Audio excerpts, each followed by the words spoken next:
Okay, here is a fundamentals video for the Zen Chic Prism paper pieced pattern. So I'm first going to go through what I have for my prep work. I've got a couple of 10-inch strips here of my background fabric. I have my pattern, and you can see here in the pattern there are two different blocks. There's this block here that's got mostly background and a strip of your color and then another little piece of background. Okay, so this is template D. This big piece of background is D, and then all of your colored angled pieces here are template B, and then all of your little skinny angles are template C. Okay, so this is one block. The other block is the one that has template A down the center of the background fabric, and then template B and template B reversed are these two pieces. So these are mirror images of one another. It will not work if you cut them both facing the same direction, and I'll show you that.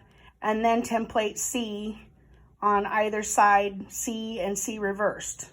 Again, it would not work if they're all the same. So you need half facing one way and half upside down or facing the other way, which I'll show you. Okay, so this is the pattern. Obviously, these are just plain squares of background. Okay, this is what your paper should look like that you have copied at your printer, your local printer, Copycat, Staples, wherever you've got. Now, you can see on this, you've got a really dark line here, and then you've got this lighter line all around the outside edge. And you can even see on this one, that lighter line actually kind of mirrored, which it shouldn't do. So if yours did that, ignore that little faint hint outside. But basically you've got these dark lines and then a lighter line. That's your seam allowance. That's your 1/4 inch. So ultimately, when we sew, we're going to be sewing on these dark lines, and then we're going to trim the block when it's all put together. We're going to trim the block on this light line, and then when you sew them block to block, you'll be sewing on this dark line again. So don't stress out if that sounds confusing.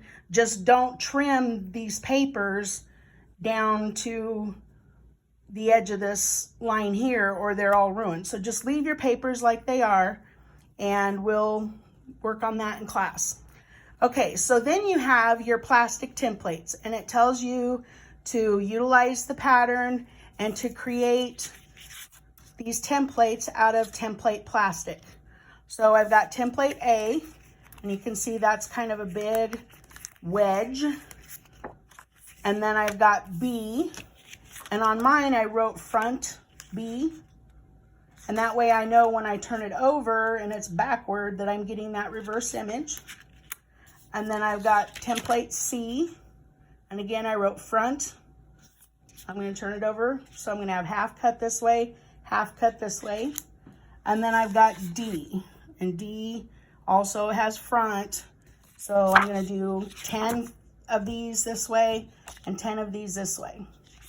Okay, so I've got my layer cake.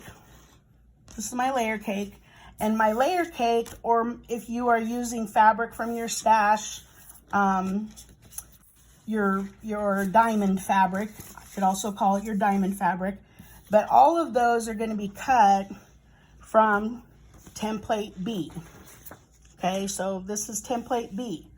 Now you can see, it's kind of hard to see on this fabric. Let me see if I can see it better on a different one. Maybe this, try this darker one. Not so much. Okay,